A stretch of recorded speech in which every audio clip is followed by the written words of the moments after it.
casa de praias maravilhosas no Mediterrâneo, mesquitas grandiosas, arenas romanas intocadas e a única democracia do mundo árabe. Sejam todos muito bem-vindos à Tunísia.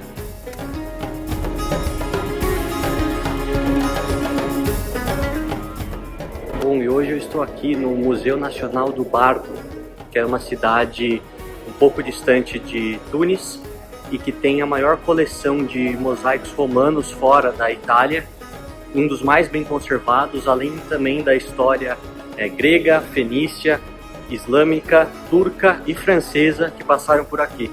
Então realmente um museu fantástico, realmente único, vale muito a pena.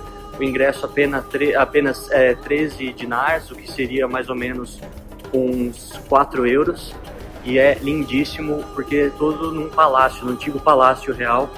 Olha que beleza atrás de mim, os átrios, realmente um lugar fantástico. Você gosta de museus e de história romana? Me conta nos comentários e aproveite também e já se inscreva no canal. E essa daqui é uma réplica do Palácio Pequeno do século XIX, da família real da Tunísia. Na época, antes e depois e durante os franceses, né? Realmente fantástico, trabalhos de mosaicos com padrões islâmicos e além dos átrios, com as lindas fontes e os arcos sempre muito imponentes. Esse estilo arquitetônico é bem característico do Maghreb, no norte da África.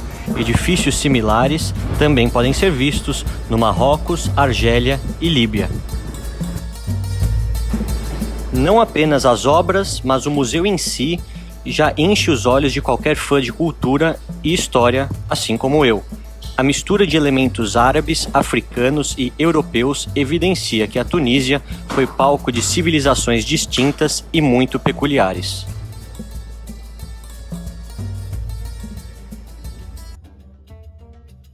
E o que é fantástico nesse museu são exatamente os mosaicos, tanto no chão quanto nas paredes, os painéis romanos dos mais diversos, retratando cenas do dia a dia de pescadores, o próprio imperador, as corridas que tinham com as bigas e diversas outras ocasiões em que a vida do império tinha que ser retratada através da sua arte, que é o período clássico, né? Realmente o período clássico tanto grego quanto romano, e aqui no caso o romano, através das esculturas, que tem várias no átrio central, e também os mosaicos romanos, que são conhecidos no mundo inteiro pelo seu trabalho, pelo seu detalhe, pelo tamanho tão pequeno das pedras e a dificuldade realmente de se montar figuras com tamanha perfeição.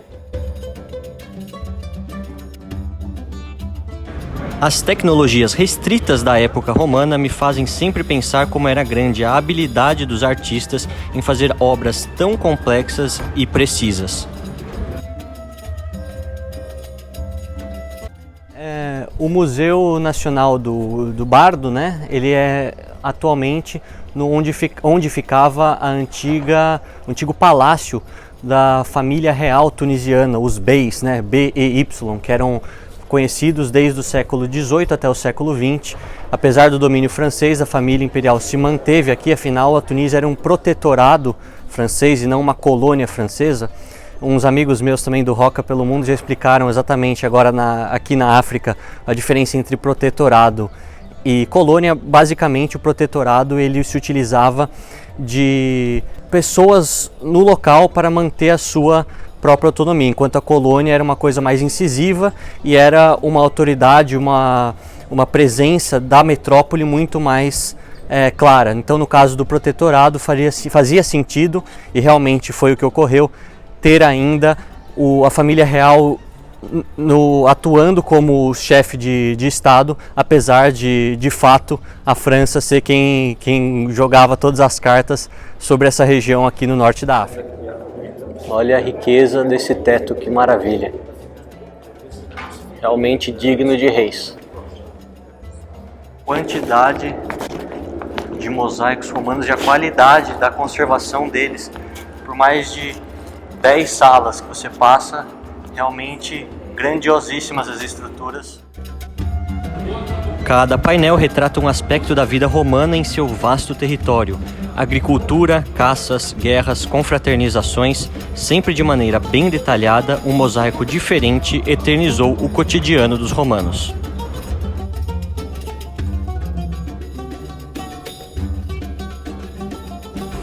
A grande variedade de espécies animais também reflete a diversidade da fauna dentro dos domínios do Império. Indo quase que do norte da Europa e contendo todo o Mediterrâneo sob seu controle, vemos quão rica foi a mistura de influências e a complexa biodiversidade dentro de seus territórios. O que é uma coisa meio chata de comentar é que em 2015, enquanto o ISIS, o Estado Islâmico, estava no seu auge, esse Museu do Bardo teve um ataque aqui em loco, em que alguns europeus morreram, se não me engano, cerca de 10, além de outros tunisianos, obviamente, e eles invadiram esse museu em 2015 e o que fez com que a Tunísia perdesse muito no seu capital turístico nos próximos anos, porque as pessoas achavam que aqui se encontraria uma zona de risco, apesar de ter sido um evento isolado e desde então nunca ter acontecido nenhum outro ataque no país ou até mesmo no museu.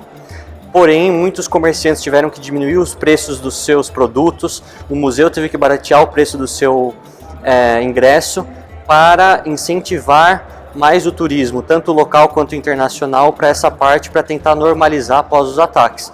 Como a gente sabe, hoje o Estado Islâmico praticamente não existe mais, a parte territorial toda que eles conquistaram foi recuperada pelos sírios, pelos iraquianos, pelos curdos, apesar das polêmicas decisões de Trump de acabar sua aliança com os curdos ultimamente, não há uma ameaça iminente do Estado Islâmico atualmente, mas isso realmente fez com que a Tunísia sofresse muito por alguns anos após o ataque.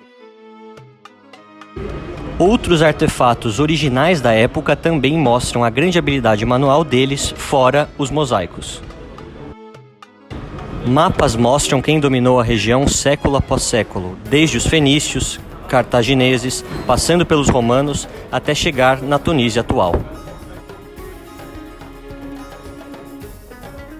Aqui tem também uma amostra da arte do período grego, helenístico, e é muito interessante uma frase que eles deixam lá, que dizem que os romanos conquistaram a Grécia, mas na verdade a Grécia que conquistou os romanos, ou seja, os romanos se apaixonaram pelo estilo de arte produzido na Grécia Antiga e muitas das suas inspirações derivam desse período, realmente fantástico, e você consegue ver essa mistura de influências por vários lugares do Império Romano que utilizaram como principal motivação os temas inspirados pelos gregos.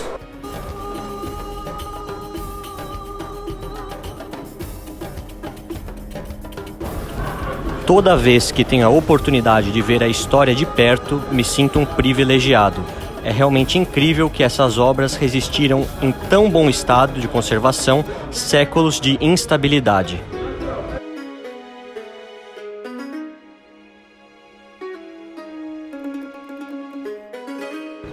Seguindo com o carro em direção ao sul, uma pequena parada na importante cidade de Kairouan.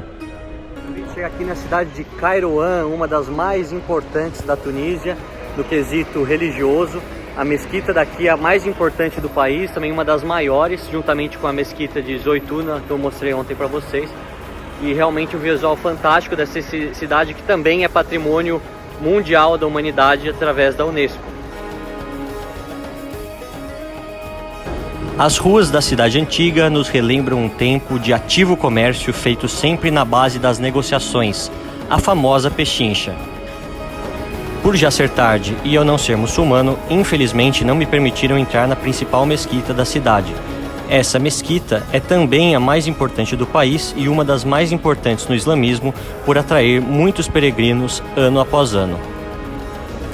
Há também casas mais modernas que lembram Sidi Bou Said, como já foi apresentado para vocês no primeiro episódio da série, sempre com as cores azul e branco e vários detalhes em todas as portas.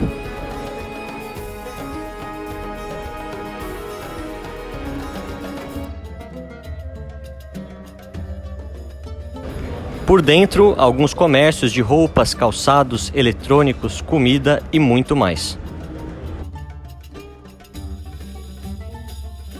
Bom, a cidade de Quiruã é uma cidade cenográfica muito bonita, apesar de não estar tão bem cuidada. Tem bastante sujeira, infelizmente. É uma cidade considerada sagrada para muitos dos muçulmanos. Muitos dizem que até a terceira ou quarta no Islã, por conta de uma pedra de ouro que foi trazida de Meca. E a partir dessa pedra, aqui na localização de Cairouan, surgiu essa cidade, esse vilarejo que se tornou depois, posteriormente, uma grande cidade na Tunísia e no norte da África. Então, aqui o Islã tem a sua principal mesquita na Tunísia, e isso a gente consegue ver bastante, pois só na cidade antiga já são 4 mesquitas que a gente já viu, algumas menores, e a principal também que eu mostrei no começo quando eu cheguei. A continuação dessa saga, os passeios pelas praias magníficas do país e muito mais sobre a história da Tunísia, você só acompanha neste canal nos próximos episódios.